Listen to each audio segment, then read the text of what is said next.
लोकनेते दीपा पाटील साहेब यांचं नाव या विमानतळाला लागलं पाहिजे यासाठी 8 तारखेला जे रील स्टार आहेत रश्मिता पोपेडा यांच्या वतीने जो उपोषण केला होता, पण उपोषणामधून मार्ग निघत नसतो.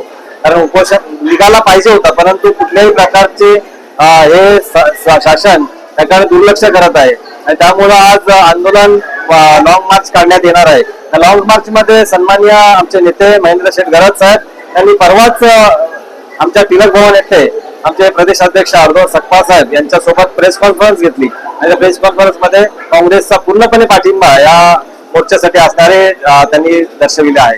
त्याचबरोबर सुदाम पाटील साहेब यांनी हे सुद्धा या आंदोलनामध्ये सहभागी आहेत. काल होणाऱ्या गाव बैठका असतील, शहरामधल्या बैठका असतील, त्यामध्ये सुदाम पाटील साहेब स्वतः होते. त्यामुळं कुठल्याही प्रकारचं आमच्या पक्षामध्ये कुठेही दुमत नाही.